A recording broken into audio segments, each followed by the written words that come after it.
be the judge of that what best serves women is, I mean, because right now we can look at the current society which we live in, and we can understand how we got here, and we can understand. We'll start with the birth rate, which you talk about quite a bit.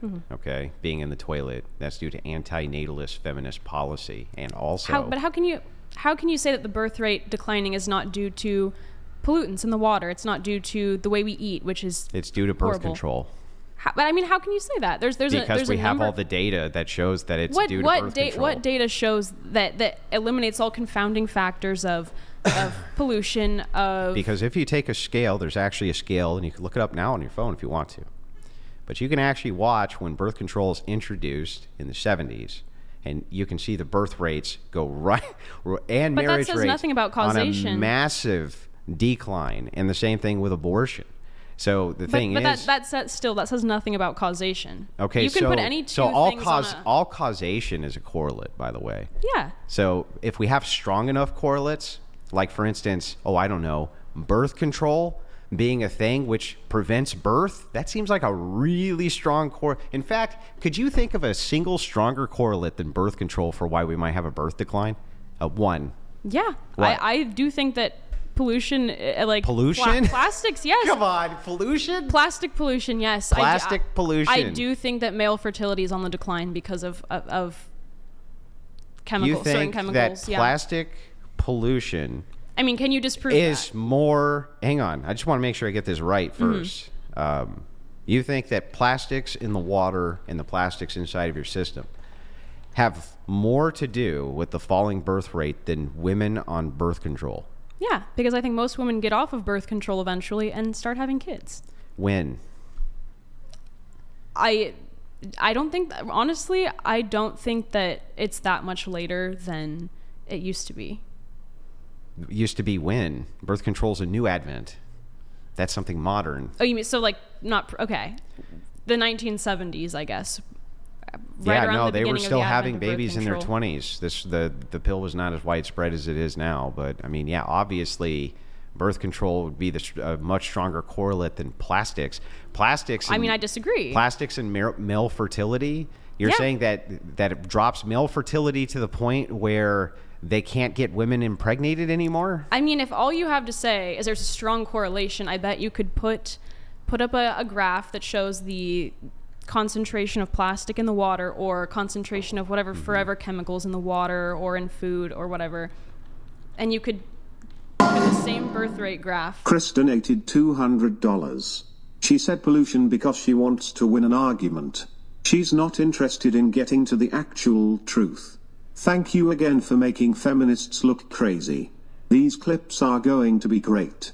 I do think that's the actual truth. I genuinely believe that there are more factors to the declining birth rates than birth control. Because I think, and I don't think you can really prove that it is birth control, because like I was going to say, you could put up the same graph of the concentration of whatever in the water and the birth rate, and I'm sure it would look just as close. So, I mean, really what I'm curious is how you prove that these are connected. Let's test the logic and see if that's the case.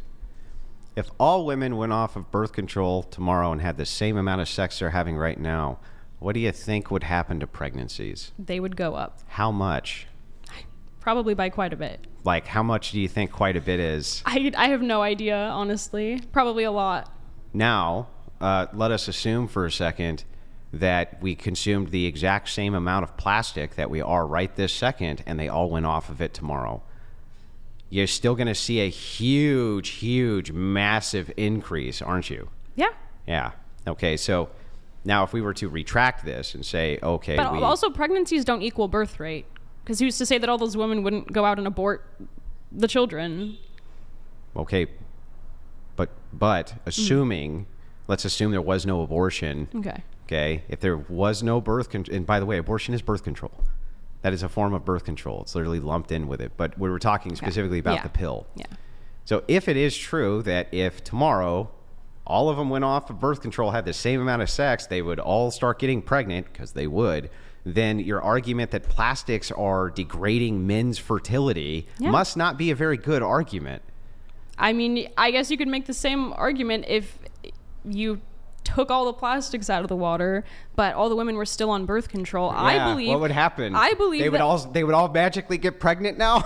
No, but I do believe that the birth rate probably would increase. Yeah, but not like it would if you took them off the... So if you were to get all the plastics out of men's systems, right? Mm-hmm. And women were still on birth control, still no more babies, right? Well, no, that's fair. I'm just saying I don't... But the opposite, lots more babies, right? So, yeah, okay, I will agree with you that it is... So which is the stronger correlate, I will agree with you that it is stronger, Yeah. but I don't think that you can say that it's the sole cause or that there is an orchestrated campaign. Because, okay, I'm curious who is behind this anti-natalist campaign, and what is the goal to get the birth rate to decline? So in the 70s, there was, well, I mean, this goes back, but we'll start with what's called the population bomb. Have you ever heard of that book? No. Okay, well, the population bomb was a book which was written by anti-natalists who were citing the warning bells, saying that the world was going to become overpopulated and our resources were going to be stretched thin and there was going to be mass starvation across the planet. They started dropping this book, The Population Bomb, all over the world, in third world nations, and I mean, it was widely spread in first world nations, and it was adhered to as a looming problem. It was all over the media, and it stayed all over the media. But there was a big problem, and the thing is that while these anti-natalists were pushing for this, none of the things which they claimed were going to happen due to the high population actually happened. The opposite happened. It turns out the more people you have, the more hands you have, and the more you can do what are basically logistics, right? So you need truckers, and you need boat captains, and you need farmers, and you need all of the... And what's happened, the more people we get, the easier it is to get supplies to people who really need them. And that has been the consequence of a larger population. That you can get your cell phone made in China from parts which come in from all over the world, centralized there. They make them all in a batch. They send them to North America, and all of this happens within a couple of days. That's a massive undertaking that requires serious human power to do. The anti-natalist movement would have curtailed all of that. And yes, it has been something which has been pushed. The book, The Population Bomb, which you can look up, and you can look up the entire sequence of events behind it where they were dropping it all over the world. Yes, there was an anti-natalism push, and there still is an anti-natalism push. One form of anti-natalism is trying to convince younger women to destroy their fertile years by going to school and going to college and getting tons and tons of student debt, which they have the majority of student debt over men. It's not even close. And instead of having a family when they're young. That's anti-natalism to me. I guess, do you think it's like orchestrated with the intent of... I mean, there's no doubt that the government's handing out student loans, and that the government not only hands out student loans, but really pushes the idea that women should be in school and going for higher education rather than being stay-at-home moms. I see the vilification of the family all throughout media. Not only do I see the vilification of family, but they make men look like bumbling idiots inside of sitcoms and women the heroes constantly. I rarely ever see a nuclear family show anymore where there's a strong patriarchal lead and a typified American housewife. I mean, I feel like that was always kind of rare. I mean, like I Love Lucy, the classic I Love American Lucy sitcom. was subversive, but All in the Family was much closer to what an American family looked like than I Love Lucy with Ricky Ricardo and Lucille Ball. Now, yeah, I mean, that's what I mean. All like, in the Family with Archie Bunker was much more akin to probably what your grandma and grandpa's relationship was actually like.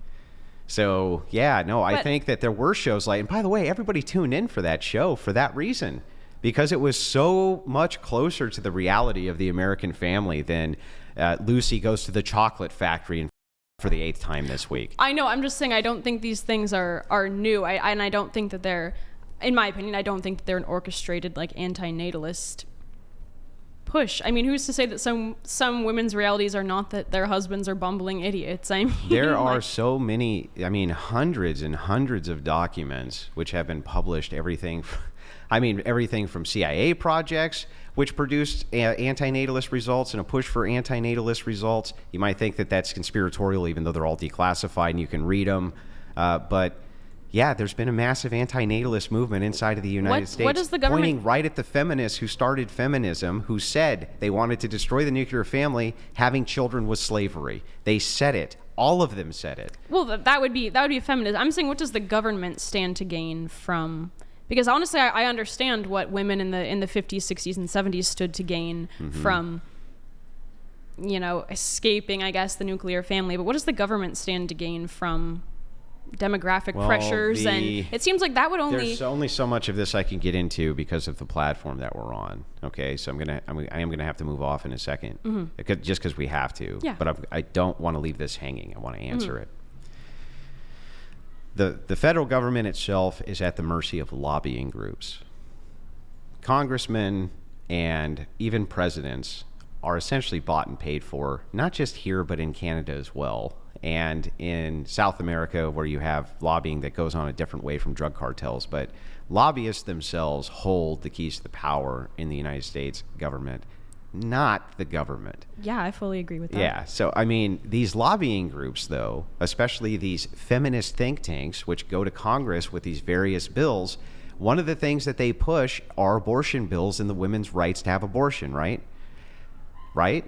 Yeah, how is that not anti-natalist policy that's orchestrated, centralized, then handed to the government? Because that's a human rights and issue. Hand out to the... But it's anti-natal... Well, your question, question was, right, is this a conspiracy? Because that's what you're alluding to. This sounds conspiratorial, but it's not, and I just walked you through how it's not.